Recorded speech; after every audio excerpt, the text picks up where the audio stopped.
जय हिंद दोस्तों, एक बार फिर से स्वागत है आपके प्यारे से यूट्यूब चैनल शिवम सॉल्यूशन में। देखिए, जो प्रश्न मैंने आज लिखा है इसके लिए नो पेन नो कॉपी, किसी चीज की आपको आवश्यकता नहीं है।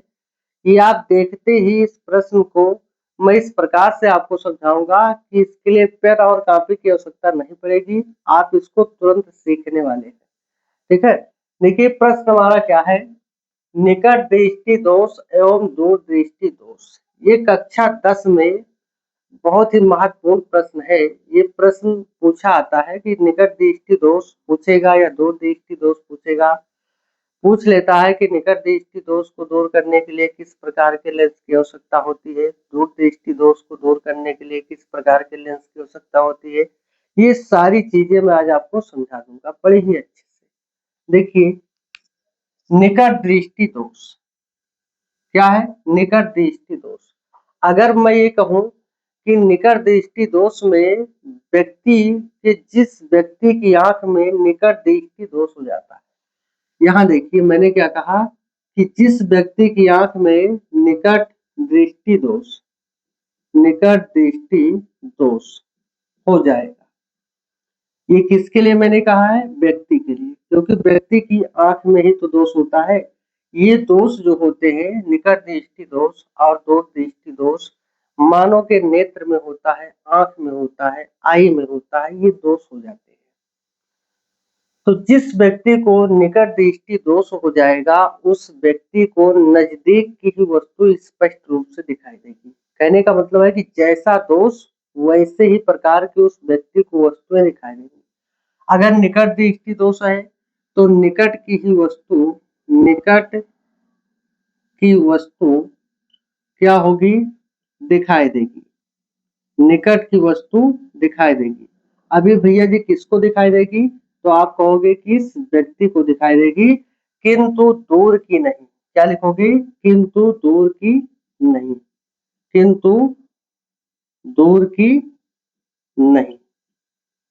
देखिए, जिस व्यक्ति की आंख में इस प्रकार का दोष हो जाता है, आप क्या कहेंगे कि जिस व्यक्ति की आंख में निकट दृष्टि दोष होता है, उस व्यक्ति को नजदीक की वस्तु, पास की वस्तु, निकट की वस्तु ही स्पष्ट रूप से दिखाई देती है, किंतु दूर की वस्तु स्पष्ट रूप से दिखाई नहीं देती है। निकट दृष्टि दोष को दूर करने के लिए किस लेंस की आवश्यकता होती है? तो भैया जी, निकट दृष्टि दोष को दूर करने के लिए इसमें अवतल लेंस की आवश्यकता होती है। किस लेंस की? अवतल लेंस की। पास के लिए कौन सा अवतल लेंस होगा? अगर पूछा जाए कि जिस व्यक्ति को निकट दृष्टि दोष होता है, उसके चश्मे में किस प्रकार के लेंस का हमें प्रयोग करना चाहिए, तो व्यक्ति के जो पीड़ित है, व्यक्ति इस दोष से दूषित है, उस व्यक्ति की आंख में आप कौन सा लेंस लगाएंगे? उस व्यक्ति की आंख में आप अवतल लेंस का क्या करेंगे भैया जी? अवतल लेंस का उपयोग करेंगे, या अवतल लेंस का क्या करेंगे? प्रयोग करेंगे। तो ये था आपका निकट दृष्टि दोष के बारे में। अब आ जाइए दूर दृष्टि दोष। तो दूर दृष्टि दोष में जिस व्यक्ति को दूर दृष्टि दोष हो जाता है, उस व्यक्ति को क्या होती है? दूर की ही वस्तु दिखाई देती है। कहाँ की? दूर की ही वस्तु दिखाई देगी और नजदीक की नहीं।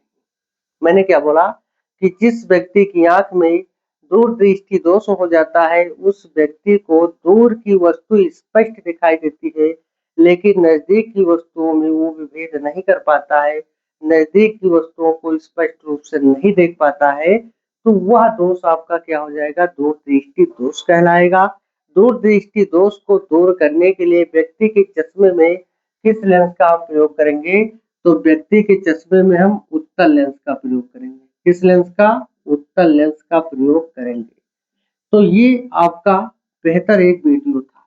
देखिए, जब ये आता है लॉन्ग आंसर में आता है, ये बहुत ही इंपॉर्टेंट होता है। तो मैंने एक बार फिर से इसको आपको समझा दे। क्या कहा हमने कि जिस व्यक्ति की आंख में निकट दृष्टि दोष होगा, उस व्यक्ति को नजदीक की वस्तु स्पष्ट रूप से दिखाई देगी, किंतु दूर की वस्तु दिखाई नहीं देगी। जिस व्यक्ति की आंख में निकट दृष्टि दोष हो जाएगा, उसके चश्मे में हम कौन सा लेंस का प्रयोग करते हैं? तो अवतल लेंस का प्रयोग करते हैं।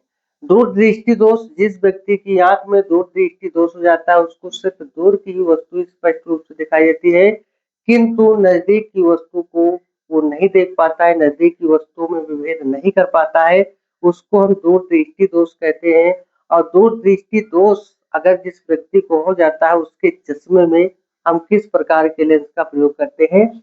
तो भैया जी उत्तल लेंस का प्रयोग करते हैं। ठीक है। निकट दृष्टि दोष के लिए कुछ मान होता है कि कितने सेंटीमीटर की दूरी होना चाहिए। तो निकट के लिए होता है, वस्तुएं कहाँ पर होती है? 25 सेंटीमीटर पर होती है।